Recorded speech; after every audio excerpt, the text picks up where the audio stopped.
Hi friends, एक बार फिर से आपका मेरे यूट्यूब चैनल में बहुत बहुत स्वागत है। आज हम लाए हैं आपके लिए 15 मोस्ट शॉर्टकट कीज़ जो डेली लाइफ में हम यूज़ करते हैं और बहुत ही सिंपल शॉर्टकट की हैं जो जनरली हमको पता होना चाहिए। तो चलते हैं की तरफ। तो मैंने यहाँ पे कुछ शॉर्टकट कीज़ लिखी हुई हैं। तो शॉर्टकट कीज़ जो होती हैं वो किसी भी वर्क को करने के लिए, किसी फंक्शन को रन कराने के लिए जो है शॉर्टकट कीज़ का यूज़ करते हैं। तो जो नंबर 1 पे फर्स्ट शॉर्टकट की है वो है कंट्रोल+A। जैसे ही हम कंट्रोल+A दबाएंगे तो हमारी जो एक्सेल सीट है वो पूरी की पूरी सिलेक्ट हो जाएगी। अगर इस सीट की जगह काफी सारे डॉक्यूमेंट होते या काफी सारी इमेजेस होती, अगर हम उनको एक साथ सिलेक्ट करना चाहेंगे तो कंट्रोल A दबाएंगे तो सब की सब फाइल जो है सिलेक्ट हो जाएंगे। तो ये जितनी भी शॉर्टकट कीज मैंने यहाँ पे लिखी हुई हैं वो सब की सब जो है MS वर्ड में, एक्सेल में, पावर पॉइंट में यूज होती हैं। सेकंड की जो है वो है कंट्रोल B। अगर मैं यहाँ पे कोई भी टेक्स्ट या कोई भी नंबर लिखूं, जैसे हमने लिखा यहाँ पे, हमने यहाँ पे कॉम्बिनेशन ले लिया है नंबर और टेक्स्ट का, तो मैं इसको जैसे ही सिलेक्ट करके कंट्रोल B दबाऊंगा तो देखिए ये बोल्ड हो जाएगा। अगर मैं फिर से कंट्रोल B दबाऊंगा तो ये अनबोल्ड हो जाएगा। तो इस तरीके से कंट्रोल B का प्रयोग जो करते हैं वो हम किसी भी टेक्स्ट या नंबर को बोल्ड करने के लिए करते हैं। और जो नेक्स्ट शॉर्टकट की है वो है कंट्रोल+C। तो किसी भी टेक्स्ट को अगर हमें कॉपी करना है तो हम उसको कंट्रोल+C से कॉपी कर सकते हैं। इस तरीके से जब आप कॉपी करेंगे तो आउटसाइड जो है आपको एक लाइन दिखाई देगी इस तरीके की, आप देख सकते हैं। उसके बाद जो फिफ्थ जो हमारी शॉर्टकट की है वो है कंट्रोल+B। अगर हम किसी चीज को कॉपी करेंगे तो हमें उसको पेस्ट भी करना पड़ेगा। ये तो है नहीं कि किसी भी चीज को हम कॉपी कर लें तो पेस्ट ना करें। तो कंट्रोल+C और कंट्रोल+B का हम एक साथ यूज करते हैं। अगर हम किसी भी चीज को कंट्रोल+C से कॉपी करते हैं तो हमें उसको पेस्ट करने के लिए या कहीं भी प्रिंट करने के लिए एक शॉर्टकट की का यूज करना पड़ेगा कंट्रोल+B का। जैसे ही हम यहाँ पे सिलेक्ट करके कंट्रोल+B दबाएंगे तो ये यहाँ पर पेस्ट हो जाएगी इस तरीके से। तो कंट्रोल+B से हम पेस्ट कर सकते हैं किसी भी टेक्स्ट को या किसी भी नंबर को। जो नेक्स्ट शॉर्टकट की है फोर्थ की, कंट्रोल+X। तो कंट्रोल+X जो होता है वो कोई भी टेक्स्ट या कोई भी नंबर को जो है एक जगह से उठा करके दूसरी जगह पेस्ट करता है। जैसे हम कंट्रोल+X अगर हम यहाँ से दबाएंगे तो यहाँ से जो है ये रिमूव हो जाएगा और जहां भी हम कंट्रोल+B से इसको पेस्ट करेंगे ये वहां पे आ जाएगा।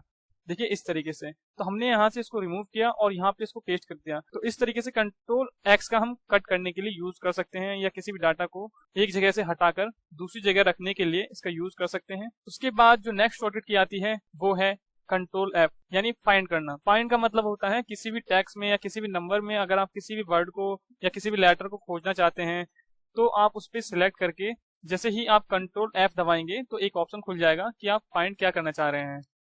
तो यहाँ पे लिखा हुआ आ जाएगा फाइंड व्हाट। तो यहाँ पे जो भी आप सर्च करना चाह रहे हैं आप यहाँ पे जनरली उसको टाइप कर सकते हैं। मैंने यहाँ पे वेलकम टाइप किया और उसके बाद मैंने यहाँ किया फाइंड करो कि है कहाँ पर ये। तो इसने दिखा दिया है कि जो हमारा रो है वो इस वाली रो में जो है वेलकम लिखा हुआ है। अगर हम फाइंड नेक्स्ट पे करते हैं तो फाइंड नेक्स्ट पे करेंगे तो ये फाइंड नेक्स्ट पे कर देगा। इस वाले सेल में भी जो है वेलकम लिखा हुआ है। अगर मैं फाइंड ऑल पे सिलेक्ट करूँ तो ये सभी जगह दिखा देगा कि कहाँ कहाँ वेलकम लिखा हुआ है।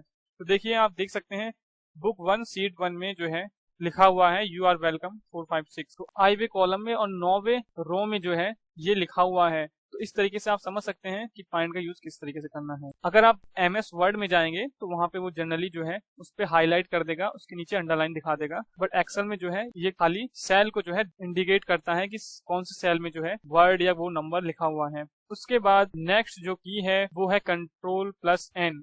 तो कंट्रोल+N का जो यूज करते हैं वो नई फाइल क्रिएट करने के लिए करते हैं। तो जैसे ही हम कंट्रोल+N दबाएंगे तो हमारी नई फाइल जो है वो ओपन हो जाएगी। इस तरीके से ओपन हो गई है। तो इसको हम यहाँ से क्लोज कर देते हैं। तो कंट्रोल+N का जनरली जो है नई फाइल क्रिएट करने के लिए यूज करते हैं। आप इन जितनी भी शॉर्टकट की हैं वो आप इनमें यूज कर सकते हैं, MS वर्ड में, एक्सेल में और पावर पॉइंट में। जो नेक्स्ट शॉर्टकट की है वो है कंट्रोल+O।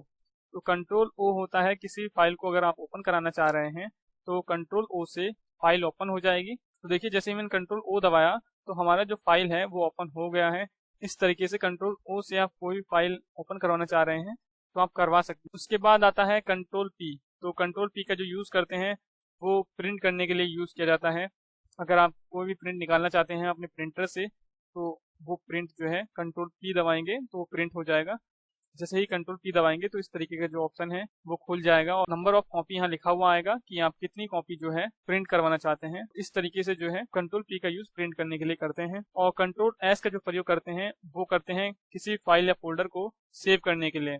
जैसे ही आप कंट्रोल एस दबाएंगे तो एक ऑप्शन खुल जाएगा। उसके बाद यहाँ पे फाइल नेम डालने के लिए कहेगा। उसके बाद यहाँ से सेव पे अगर हम क्लिक करेंगे तो हमारी जो फाइल है वो सेव हो जाएगी। उसके बाद जो नेक्स्ट शॉर्टकट की है वो है कंट्रोल प्लस यू।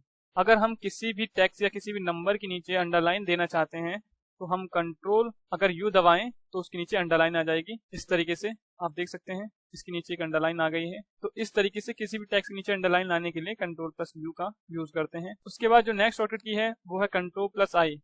तो कंट्रोल प्लस आई का जो यूज करते हैं वो किसी भी लेटर को इटैलिक बनाने के लिए करते हैं। तो चलते हैं, इसको सिलेक्ट कर लेते हैं। उसके बाद कंट्रोल आई दबाते हैं तो देखिए इस तरीके से हमारे जो वर्ड हैं वो इटैलिक हो गए हैं। तो इटैलिक करने के लिए इस शॉर्टकट की का जो है यूज करते हैं। उसके बाद आता है कंट्रोल एच। कंट्रोल एच का जो यूज करते हैं वो रिप्लेस करने के लिए करते हैं। अगर आप किसी भी लेटर को रिप्लेस करवाना चाहते हैं किसी अदर लेटर में तो देखिए किस तरीके से उसको रिप्लेस करते हैं। तो जैसे ही आप कंट्रोल एच दबाएंगे तो एक आपके सामने फाइंड एंड रिप्लेस का फिर से ऑप्शन खुल जाएगा। तो यहाँ से हमने पहले से ही टाइप किया हुआ है वेलकम। तो अगर हमें इसे रिप्लेस करवाना है किसी भी वर्ड से, जैसे मैं यहाँ पे लिखता हूँ गुड, अगर मैं यहाँ से रिप्लेस पे क्लिक करूँ तो ये रिप्लेस हो जाएगा। तो आप देख सकते हैं यहाँ से रिप्लेस हो गया, यहाँ पे लिखा हुआ आ गया यू आर गुड। तो इस तरीके से आप किसी भी लेटर को किसी भी वर्ड को रिप्लेस कर सकते हैं एक वर्ड से दूसरे वर्ड में। आप नंबर को भी रिप्लेस कर सकते हैं। जैसे ही मैं यहाँ पे नंबर रिप्लेस करूँ 456 से 596 से रिप्लेस करूँ तो ये देखिए रिप्लेस हो जाएगा।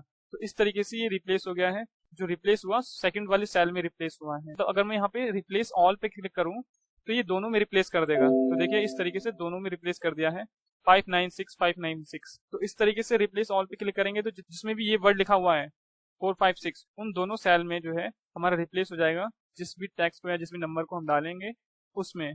तो इस तरीके से आप इसका यूज कर सकते हैं। उसके बाद जो नेक्स्ट की है वो है कंट्रोल वाई। तो कंट्रोल वाई का जो यूज करते हैं वो रीडो के लिए करते हैं और कंट्रोल जेड का प्रयोग करते हैं अंडो के लिए। तो चलिए कंट्रोल जेड को पहले देख लेते हैं क्योंकि पहले हम कंट्रोल जेड दबाते हैं उसके बाद कंट्रोल वाई दबाएंगे।